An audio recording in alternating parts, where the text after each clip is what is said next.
Hello, everyone. NACE has been working diligently to transition our courses from instructor-led courses to blended and virtual training. In April, we sent out a request for instructors to send us any questions that they had regarding the new platforms, how these were all going to work, any questions that you had. So this interview today is to address the questions that were sent in by instructors. If after you see this and you still have other questions, please feel free to send them to Paula McCordic at nace.org, and we will continue to get your questions answered. Today we have Tom Higgenbotham, an instructor, and we have Pam Nicoletti, Director of Education, who's going to respond to the questions that you sent in. So we're going to start with the biggest question and that was asked the most time. And Pam, I'm going to direct this to you. Is it NACE's intent to transition from 100% brick and mortar classes to the new virtual classes in the combined format?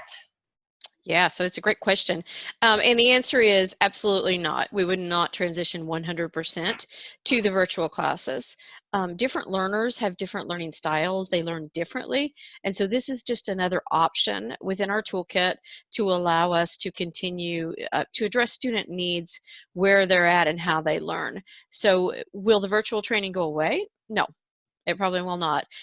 We've seen students respond very positively to it. We've seen industry honestly respond very positive to it. So I believe that the virtual learning and the blended courses are here to stay, but they will not replace the face-to-face. We talk to companies every day that really still want the face-to-face training, and that will absolutely be a part of our toolkit for the foreseeable future. And Tom, I know you've got a lot of experience with virtual training through your interface with PPG and your job with PPG. So any comments on that? Yes, I think some people actually would rather do partially online classroom training, virtual training, rather than go to the classroom. So we actually had comments from some students, and they said that they're less distracted by other students. Some people just like to work alone, and so this kind of gives them the opportunity to do that. So yeah, it also affords. It'll be a combination. You have a demand for both now that we've done the virtual classroom. So. Yeah, it also affords students an opportunity to spend less time out of the field. For those that's really tough that they can't do that, it really allows them to capture that extra couple of days in the field and then basically do the 3 days in the classroom. And you know, those days might be on a weekend. Given the instructor's availability, it might be a Friday, Saturday, Sunday. You know, some of our instructors have full-time jobs where they can't get off the full week. So this may allow some of our instructors to be able to teach more, like I said, especially if we could do it on the weekends. Right. Do you see a timeline for transition for all courses, or are we sticking to just a few courses right now? So to date, we've transitioned CIP1, CIP2. We've also taught PCS1 and PCS2 online. We've taught CP3 and CP4. CP1 has been scheduled, and CP2 is in the works. Beyond those courses, we don't have any other plans at this time. We are exploring, and we hope to bring it live this summer, an option for peer review to have at least a partial virtual attendance with our peer reviewers, not so much the students, but our peer reviewers. So we're working on that with the peer review group, and we hope to roll that out sometime this summer after we've done some additional tests. Thank you. Tom, is the blended model the same course we have been teaching for many years, or is it updated? Yeah, there's two separate issues. You know, we are working on a rewrite, but this is not a rewritten course. It's the same course we've been teaching for years. There are a few enhancements that have been added that are really, really small, and they've kind of been added because we're doing a virtual classroom. So, for instance, we've added a chapter on practical math, or we're adding that, and that's a really good thing. It's actually guides as instructors. We've kind of needed that for a while now, and so it kind of teaches students how to average and how to do the calculations for coverage and wet and dry film thickness. But other than that, it's the same course. It's just divided differently and in different segments, so to allow for the virtual classroom and for the practical classroom. Okay, and Paula. I'm sorry. I would say that students, at least in CIP Level 1 and CP1, they're getting some additional tools, e-learning tools available to them with their registration. So what we wanted to do is make sure the students could not only prepare for the classes, but also be ready for the hands-on. So we've included with their registration some additional e-learning tools. Additionally, we've currently in the works, we have some refresher courses being worked on by the team, and hopefully with the release, again, they would be instructor-led, but with the release sometime this summer, so that those students who had a gap between their virtual course and their hands-on course and their computer-based test, because of course Pearson's been closed, they could take those refresher courses. So that's another option that we're hopefully going to offer those students. Great. How many instructors are involved in the per course for the online learning? Well, Tom just taught it, so I'm going to let him answer that question. Well, there's one instructor, and that's enough. You know, it's 2 days of virtual online class, and so at the time it's just one instructor, and it works well like that. So you just have to plan out your day well and have everything you need around you to do the class. Great. Pam, will the 3-day in-class portion include a lab as the previous models have done? Oh, absolutely. Absolutely. And that's, you know, even with the rewritten course, I don't want to speak for the CIP committee, but Tom's the vice chair, so he could. The lab will continue to be a portion. We consistently hear from students how much they enjoy that portion. And it just, I think it breaks up the class. I think it gives them additional opportunities to experiment with the technology. Obviously, they're doing some application. But yeah, there's no plan whatsoever to do away with the lab. It's never been discussed, and it will absolutely be a part of the 3-day class. And Tom, I know you've had so much experience teaching that. I don't know if you have any other feedback about students and that lab day. So, the lab day is outstanding. I think the best learning comes when you do hands-on. Mm-hmm. So I don't think we can get rid of that at all. I think, and particularly since this is a hands-on business, mm-hmm. you know, we're teaching inspectors, so we have to do the hands-on for them to get the experience to go out in the field. So. Between the virtual and the lab, is there an enrollment cap on the number of students? Yeah, our caps are the same as they've always been. So, you know, I think any instructor who's taught the class realizes that there's a limit to the amount of equipment they have in a class and how fast they can get the students through those equipment stations.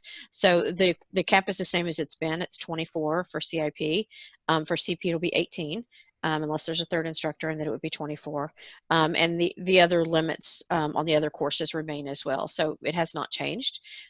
We've seen some of the virtual classes nearing our cap, but we've watched, and the instructors have managed that very, very well, just like they would in an in-person classroom. So I don't see any issues with that at this point. And Tom, your class was pretty full that you just taught. So I don't know if you have any comments about that.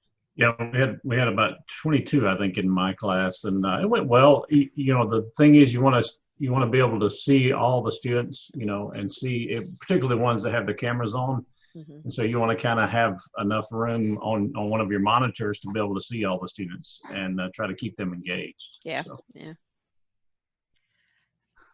So Tom, since you have so much experience teaching online, what teaching aids are available to you as an instructor and to the students, such as, can they see the slides? Are there whiteboard views, demos, things like that? How does that work?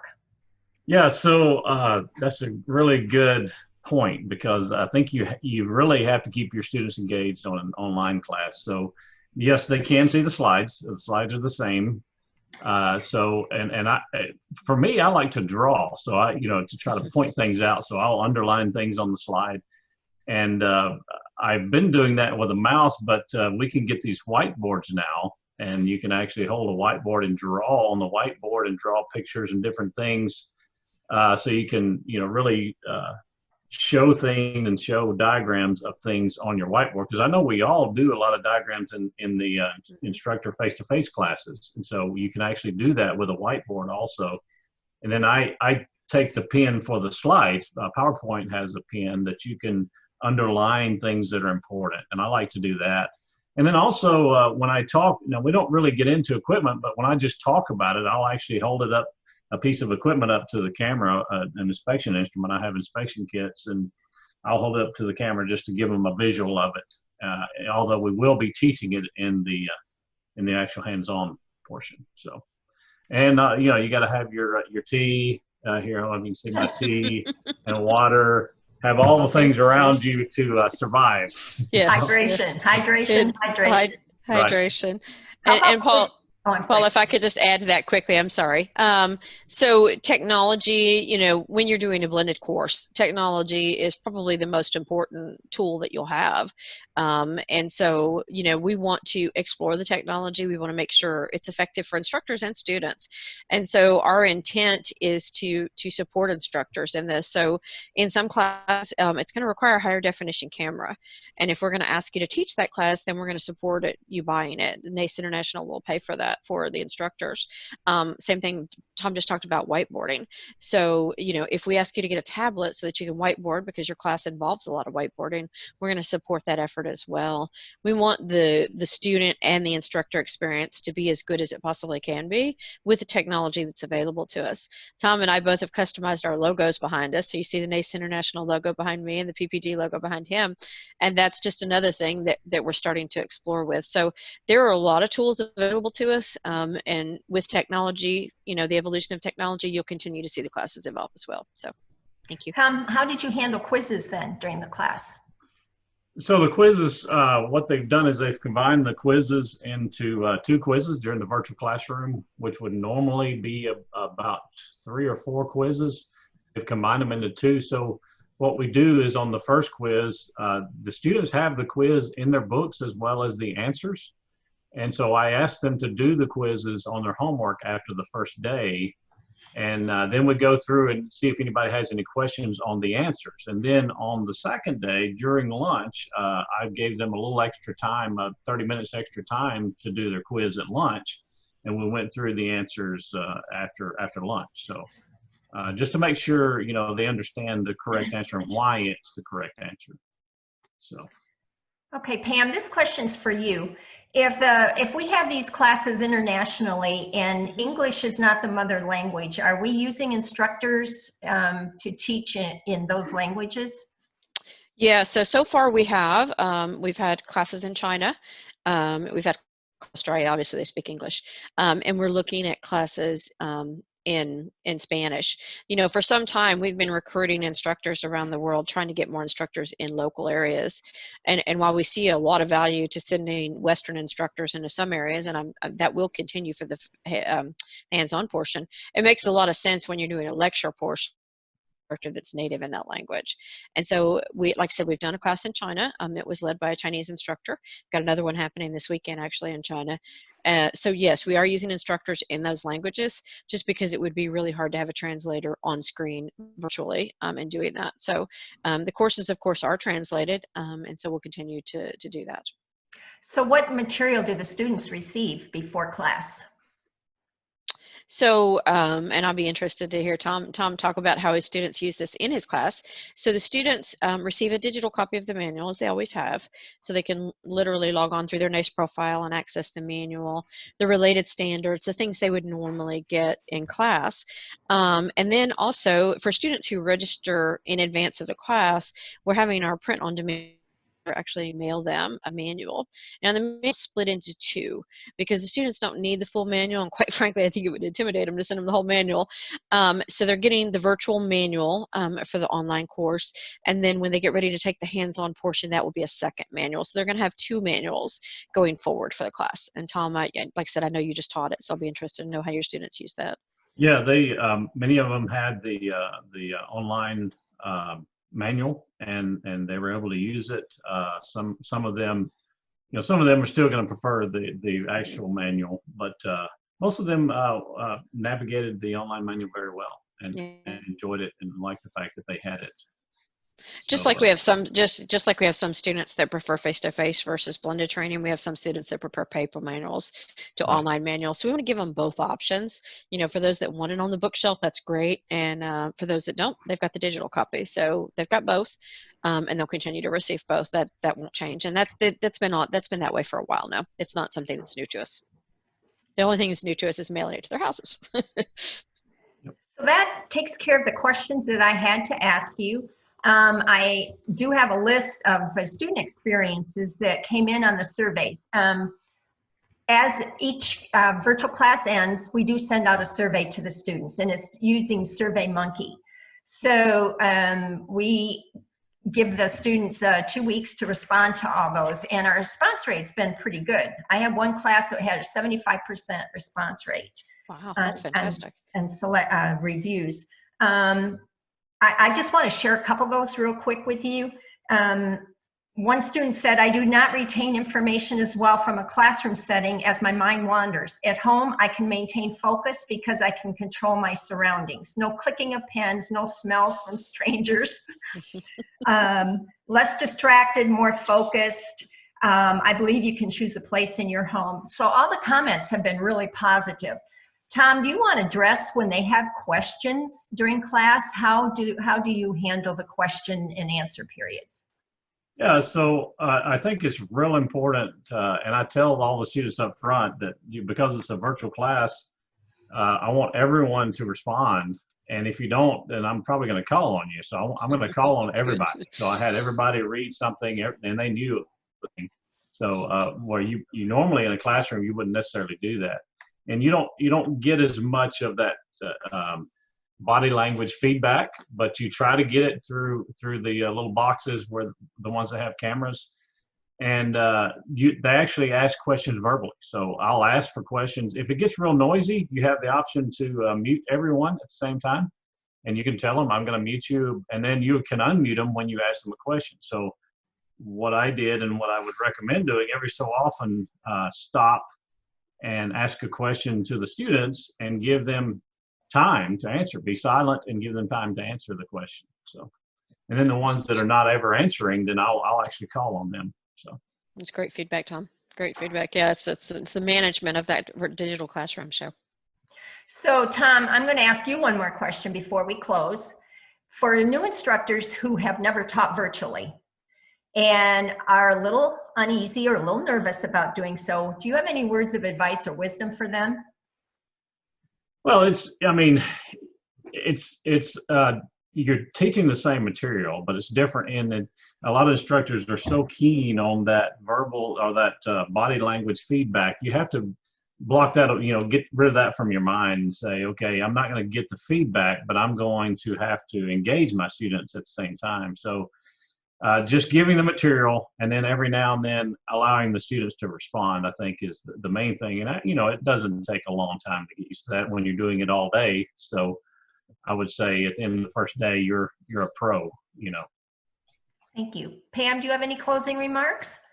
Yeah, Paula, thank you so much. So I want to thank all of the instructors who have been so open to teaching the virtual classes and to coming forward.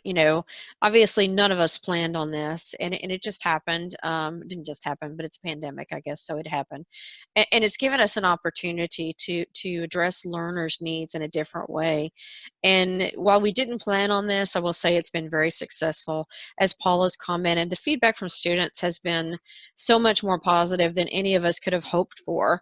And that's a testament to the instructors. Tom just talked about it's the same material, you're the same instructor, but that's why our courses are successful, is because we do have phenomenal instructors and we have good material to prepare you for it, but it's only as good as those who deliver it. So it has been successful. I just want to thank everyone for their positivity and their willingness to come forward and teach this. I want to thank Tom. He taught our second class, and as he said, with 22 students, and it went very well, and he did a great job, and the feedback, again, was very positive. So we're looking forward to how this works in the future. Like I said, we'll continue to make adjustments, just like we always have in education, to ensure that we're meeting the needs of the students and making our instructors as successful as they can be. So I just want to thank everyone, and thank you, Paul, for hosting this, allowing us to address instructor questions in a little bit different way. A little tired of putting out FAQ documents and Word documents. I feel like people really don't like reading those. And we haven't seen any of you in so long, and we miss that. And I hope that, by getting to see Tom and I today, it's hopefully just a little bit till we're able to connect face-to-face again. That was good. Thank you for having me on. Thank you, Tom. Thank you both very much. Again, if you have any further questions that weren't answered, send them to Paula McCordic at nace.org. Thank you. Thanks, Paula.